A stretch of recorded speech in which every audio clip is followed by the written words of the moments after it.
Hey guys, I'm Leo, and on this video, I want to show you how to install an oil pressure gauge. This particular vehicle that I have, a 2001 SLK230, it did not come with an oil pressure gauge or even an indicator light to tell me if the oil pressure drops below a safe level.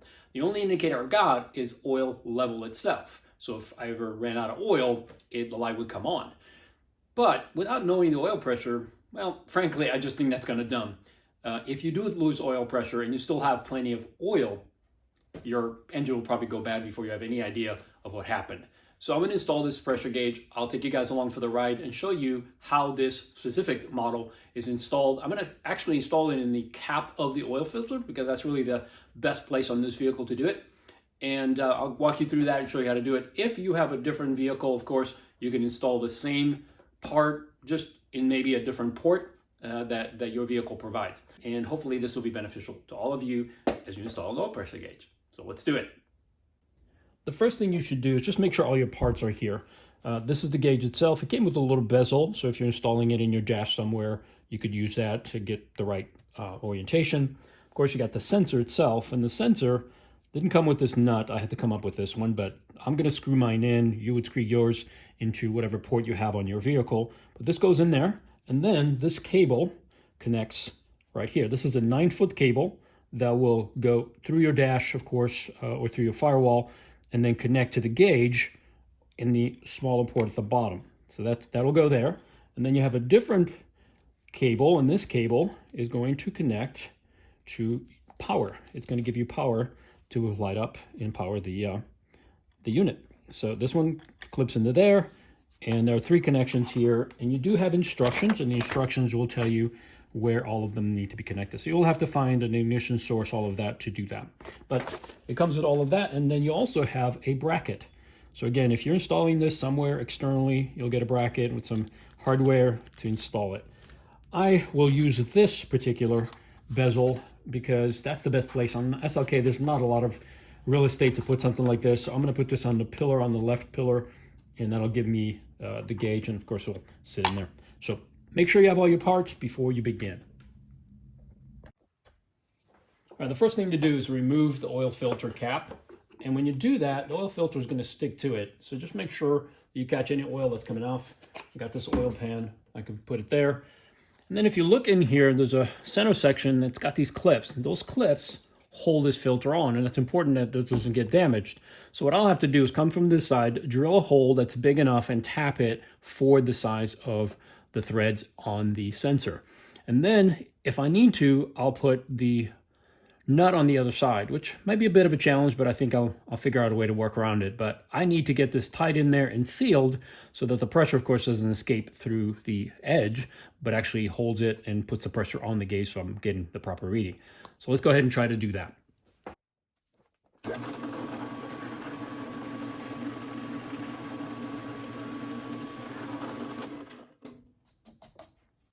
So I started with a 1/4 inch because I didn't want to make the hole too big from the beginning. So I just drilled a pilot hole using a 1/4 inch drill bit. Now I'm going to go to the 11/32, which is what I need for the tap I'm going to use.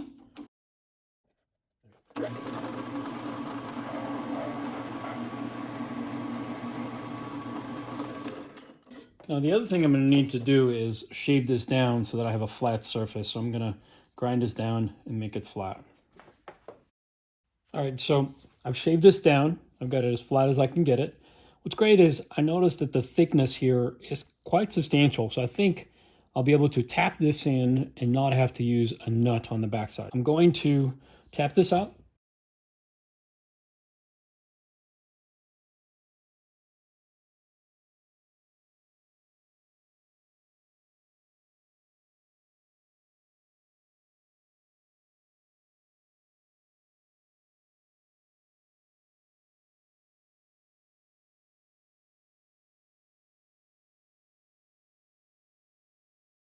All right, so there it is now. And installing this should be pretty straightforward. It should just go in there. And it looks like it will. Now, what's interesting though is that there's a shoulder there, and I really don't want to have it stick up. So I'm going to use this washer. It's a rubber washer so that it just has a better seal and it doesn't bottom out on the threads, but it actually bottoms out on the washer, on the rubber washer. So it does have these Loctite on the threads, so that should help with the sealing part. All right, now let me get a wrench to tighten that up.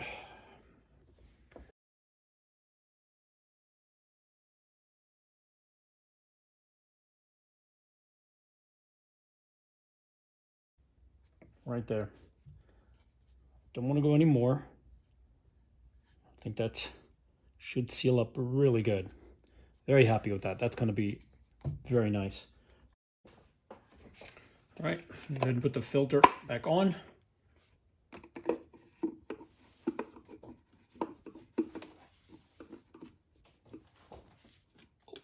Now the challenge is going to be on here is to get this to tighten it up. Since I can't put the same wrench as I used to tighten it up, I'll have to do it by hand. All right, so I made the connection here and then strung this along. Just use some zip ties to put it underneath here. Right there, comes off, and then from here comes into, let's see if you can see it down here, that's the cable.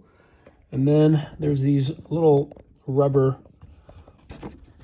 things that go into this fuse box. So just poked it through there.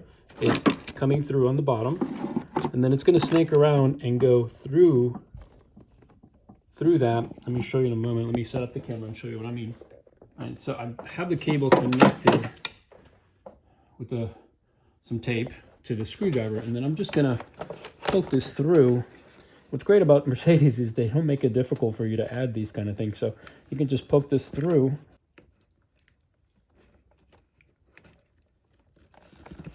There we go. So now you can poke that through and fish it from the other side, pull the cable in. That way this can secure all the way in there. So as you can see, there's a screwdriver with the cable attached to it. And I'm just going to undo that. There we go. Just pull it through. And then I'll run it up and then connect it to the gauge. So this is for the 12 volt constant. I attach this connector that goes into a regular fuse that gets constant power, and then the fuse for the constant power is the first one. The second one is for the second circuit, which goes to the gauge. So that goes into this slot, and then the wire will just kind of tuck underneath here, which is really nice, and then I can put the cover on it. So for this next one, we need to connect the red and the orange that's connected there. You can see it right there. Here's the fuse panel diagram and also the controls. So we could either use the number 2 or the number 4 fuse. The number 2 is for the brake lamp. The number 4 is for the reversing lamp, turn signal, control, rear wiper, anti-dazzle, or the rear view mirror. So all of this is switch power. So I can attach it to either or. I'm going to do it to the number 4 because of the orientation of that connector. And then 6 is for the right low beam light. I could either go to 6 or 8, which is the right or the left low beam light. So I'll go to 6. And what that's going to do is whenever I turn the light on, that orange is connected to the gauge so that it dims the gauge light so it's not too bright in darker conditions. I already connected them, so I'm just going to show you here kind of where they go. Hopefully I'll be able to show you guys, but here's the red. I want to put this one to 4, so I'm going to have to kind of go this way with it and put it in this orientation. And what's neat about this is it'll clear any other fuses you've got when you put it in here. It's kind of a tight fit, but it works. For the orange one, which goes to the low beam light, I'm going to put it here, which is number 6. It's right next to it. So I'll be able to put it facing the other direction. There we go. All right, so there you go. And then I'm just going to tuck these wires in there.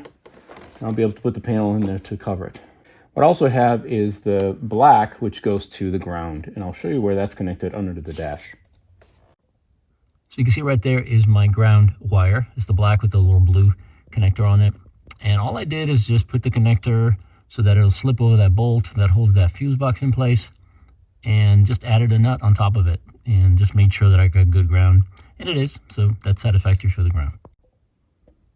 All right, guys, so the moment of truth, we're going to test to see if it works. with the ignition on, the light should come on. Test. There we go. Awesome. There we go. It tested out. You can also, of course, change the color of the gauge, which is really awesome. You can make it match whatever dash colors you got. And then it should dim. So let me see if I can get a different, there we go. No, now it's going to, it can't fluctuate through the different colors. But I want to show you when I turn the light on, that should dim. See that? See how it dimmed? And it's not with the parking lights on, it's when the actual headlights come on. You can see the reflection right here. When I turned it on, there's a light on and it dims. Pretty cool. All right, so there it is. I love it. Well, there you go, guys. I hope you found that video helpful. I hope that you will consider installing an oil pressure gauge in your vehicle if you haven't done so. If you have an SLK, you definitely need to put one in there. It's a fairly easy, I think it was maybe $100 in total, including the connectors for the fuse vis. I think those are a lifesaver. So it's so much easier than trying to tap into the back of a panel and trying to find a switch power from somewhere like radio, and don't rob it from somewhere where it's going to affect the system. This is a very low amperage gauge, so it's not going to mess with anything, but just find a way to do it easier. I hope this video helped you to see how to do that, and I hope you consider maybe putting one in. Anyway, if you like the video and if you want to see more like it, do me two things. One, hit the like button so more people will find this video and hopefully benefit from it. That's why I do them. The other thing is hit subscribe. I've got so many other videos that I'm doing for this car. I'm literally going through the vehicle, replacing and repairing a lot of the things, everything from the engine and transmission, and I'm going to post a lot of those videos. And so if you want to see them, tune in. Subscribe, you'll get those notices, and hit even that bell button so that you can get them right away. All right, thanks guys, appreciate it. Thanks for watching the video and sharing it. Have a good day.